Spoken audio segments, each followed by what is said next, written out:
Hello, my name is Marilena Patino, and this is my position presentation. This is where we take a statement concerning construction labor relations, and we state our position on the statement and provide some data and our opinion. So a little introduction about me. My name is Marilena, but I go by Mira. It's a little shorter and easier to say. My major is construction management, and I'm currently a third year. I would like to go into the field engineering side of construction management after I graduate. I recently had an internship with Garney Construction, and I was working as a field engineer. And I really enjoyed the amount of time that we got out into the field. I really enjoyed the field experience I got to see. I'm always looking at the plans, but I like how when I go out there, I can actually see it happening, in real time. And I can understand that, oh, that's what, that valve looks like. That's what that pipe looks like. So it's very interesting to see it in person. I enjoy seeing things from 2D to 3D, and I get the most experience with that through field engineering. Some hobbies that I have is rugby. I'm part of the Fresno State Women's Rugby Club. I'm also their president, so I help run our organization over there. And another activity I like is outdoor activities such as hiking and camping. So my position statement. So this is the statement that I had. So I am against this statement, and the statement is projects that have to be rebid because of failed bid process should be able to remove the project labor agreements. So when I first received the statement, I broke it down a little bit. So a project that has to be rebid because of a failed bid process is if when your bid does not qualify to even be entered into the bidding competition. This is because you either didn't fill out some bid forms, you left out, some items, and some bid items, and you also didn't turn it in time, you turned it in late, something like that. Let's say there was a change order or something that was really major. So that's something that could cause a fail to bid and then go into the rebid process. And a project labor agreement is an agreement that the owner usually makes with a contractor or some sort of agreement between the AEC industry, and it helps ensure better wages and project that ends on time. And it helps ensure that the project ends on time. So you want to stay within schedule, or else you can run into issues like liquidation days and, not so happy owners. The best thing with construction is making as many, networking decisions and opportunities that you can, so you can continue winning projects and progressing and growing your company. And project labor agreements also ensure, fair wages, which is great because majority of construction jobs and the state requires prevailing wages on many construction jobs. So, this project labor agreement really goes hand in hand with that. Project labor agreements also work very well with unions. Most projects that have a PLA with them, which is a project labor agreement, tend to be ones that have union workers on them, which is great because in California, there are plenty of unions and there are even more crew workers that are part of a union. So it's very important to have, everybody included in that process to ensure that you're getting the best project and product that you possibly can.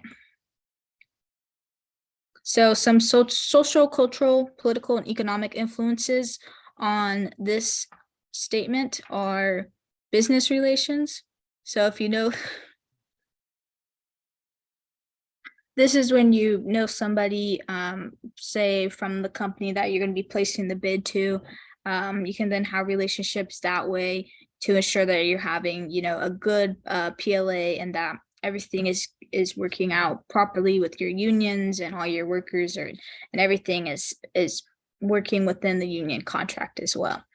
So another cultural influence that could possibly influence this, there are plenty of them. There are many small nuances, and that opens up, a lot of different things. But a main one could be the project location.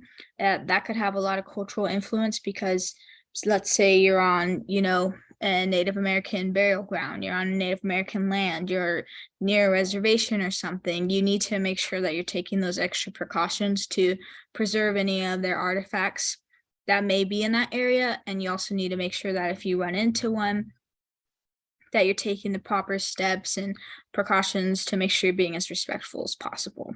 Some political influences on the statement could be the union. At different areas and states and counties, they have different rules and regulations and laws that you need to follow. So for example, if you're working in Texas, they would have very, different labor union laws than they would in California. California, they're a little bit more strict because we do have a lot more strict labor laws, right? You have to have 2 breaks. You can't work more than 5 hours without a 30-minute break. So that's very important. And then you even have from county to county, even stricter laws. So say you would have more strict laws if you're working in San Francisco than if you're working in the Valley. And then finally, an economic influence would be if you fail to bid, it could have a negative impact on your business. The point of making bids is to grow your business, win more projects, and to make more money for your company, right? So if you're losing bids, you're turning in failed bids, late bids, or anything, you're losing money. I think me as an owner, if you turn in a failed bid once, why would I, reward you with giving you more money, right? Like I would take a penalty out of that bid, and I would then let you continue on with that. Some data. So it's very hard to find data about bids because usually companies are very private with their bidding. They don't want to let you know who bid what and what place they got, who failed and why they failed. Just a very private thing. But in my estimating class, we did a class bid. And there's about 23 students in that class, and we only had 7 responsive bids. And this was due to them not turning in proper bid documents, not, forgetting to bid certain bid items, and not submitting it on time, or, just missing information overall. This could cause a failed bid. So I think this number just helps to show that bids fail all the time. It's for any little thing. If you want to win a project, you have to have a very good and solid bid. So with that, if you lose a project, then I believe something that would be in your favor is if you had a PLA in place. If you lose your project, I believe if you have a failed bid, not lose a project, if you have a failed bid, that would show that you're a little bit less responsible with your bids. If you were, then you would have had it on time. You would have had all those documents turned in, right? So I think that it would be helping them if you rewarded them without having a PLA. PLAs definitely should be in place because if you have a failed bid, that a PLA should help keep order, because according to EPI's website, PLAs help control cost, projects complete on time, and better wages. So if you have that out of place with already a failed bid with the company that already has shown negligence, then you definitely need some more order in place. So something like a PLA would definitely help out with that. You want to make sure you're not getting, too many crazy change orders or too many, issues out in the field, something not built to the plans. You want to make sure that your project's getting complete on time, because you're getting change orders and items not billed according to the plans, and that definitely sets back your schedule. And you definitely want to make sure that you have prevailing wages on your job, better wages, because these all align with union contract methods. So you want to make sure that you're all working within unions, because most of your crew workers are going to be union workers.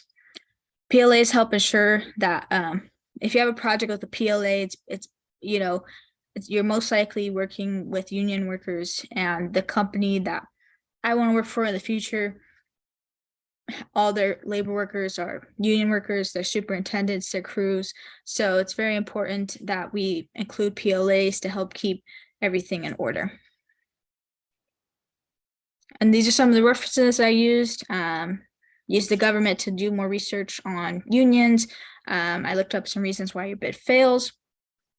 Certain negotiations of should you have a PLA, should you not, if your bid failed, and just good ways to ensure that you always have a successful bid.